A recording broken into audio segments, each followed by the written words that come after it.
Bonjour et bienvenue dans ce nouveau Maurienne Reportage. Aujourd'hui, on vous emmène à Bramant, à la rencontre de ceux qui font vivre le marché local situé juste derrière moi, place de l'église. Mais d'abord, petit retour en arrière, dans un jardin bien connu des Bramanais, le jardin Montagnard.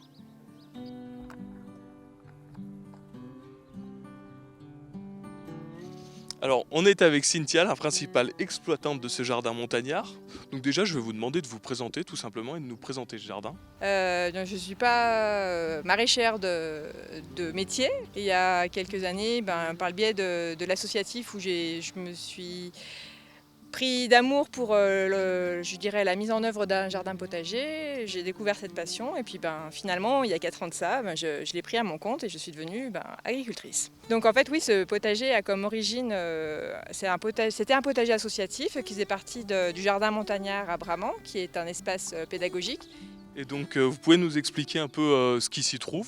Je peux vous suivre, Oui, on va regarder. Et bien là, par exemple, on a ce petit talus là, que vous pouvez observer, donc là qui est un petit peu drainant parce qu'il est en pente et puis il y a un mur en pierre en dessous. Donc là, on va trouver plutôt des herbes aromatiques et de milieu sec.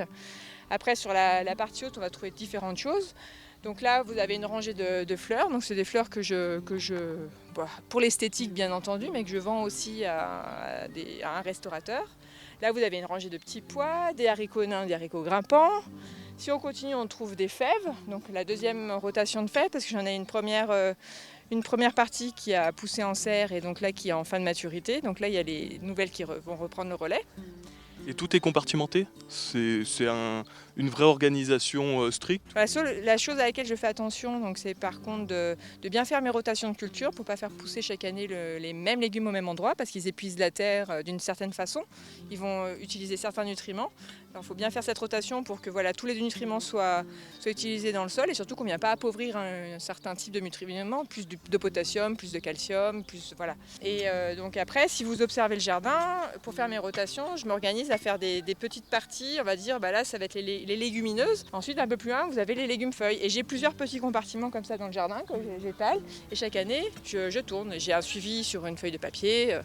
C'est plus compliqué pour vous par rapport à quand vous avez commencé, je sais pas. Non, c'est même mieux parce que alors en plus la difficulté supplémentaire, c'est que donc l'association qui était à l'origine de ce jardin, qui s'appelait l'association Pollen, a trouvé l'ensemble de ces terrains parce qu'au niveau pédagogique, il était intéressant, c'était vallonné, on trouvait plein de milieux différents pour la partie espace naturel. Et le potager, on l'a fait sur ce qu'il y avait, sur la place qui restait, qui était plus ou moins plate. C'était une façon de nous faciliter le travail parce que j'aurais pu encore trouver plus difficile, c'était d'avoir un terrain en pente. Donc là, il est relativement plat. Mais par contre, le sol est de mauvaise qualité, très mauvaise qualité, donc il a fallu l'enrichir. Tous les sols sont cultivables, par contre, il faut du temps. Il a fallu l'enrichir et lui donner de la vie, et donc maintenant, les récoltes sont de plus en plus belles. Et donc, voulais venir aussi aux animations que vous proposez. Donc, quelles sont-elles? Vous pouvez nous en parler? C'est tout nouveau cette année. Il y a une seule animation que je propose tous les mercredis. C'est en fait une rencontre avec la maraîchère, qui est assez informelle. Je présente quand même l'origine du jardin, je me présente, mon parcours. Les gens sont toujours curieux de savoir si on est né dans le, dans le métier ou si on a un parcours un peu alambiqué, ce qui est un peu mon cas. Et après, les questions des gens emmènent aussi la discussion sur différents sujets. Et on termine cet échange en fait par une dégustation de petites choses un peu insolites, des fans de carottes, des choses comme ça.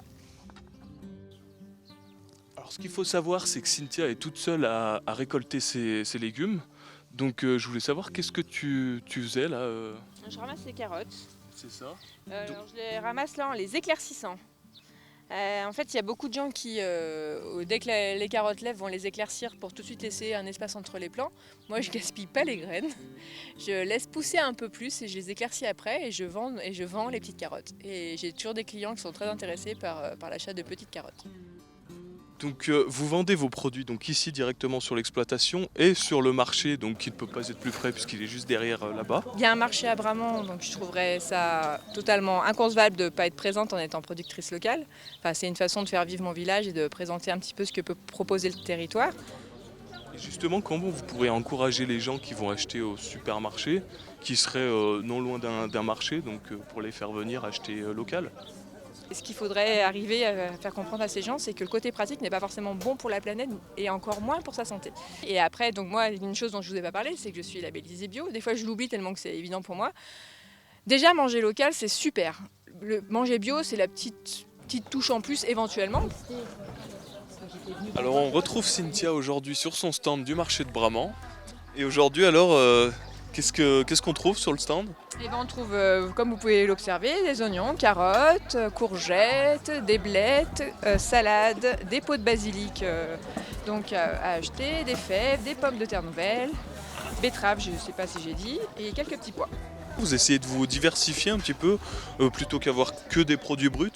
Eh bien, en fait, pour gagner ma vie, j'ai besoin de ces produits-là parce qu'effectivement, le travail, je valorise mieux mon travail sur les produits transformés. Donc, ça complète bien la vente de légumes bruts, en fait. Et donc là, vous attendez vos habitués Voilà, les habitués, puis les nouveaux que j'essaye d'accueillir avec le sourire, en faisant pas trop voir mes cernes matinales, voilà.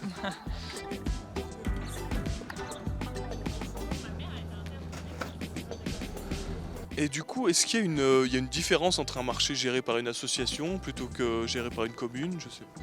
Et sur le fond, ça se ressemble étrangement, mais comme je le disais ultérieurement, le plus dur, c'est de trouver des exposants parce qu'on n'est pas sur un marché hyper lucratif. C'est Bramant, Valseny-Bramant, c'est pas là qu'il y a le plus de monde, mais le challenge en vaut la peine.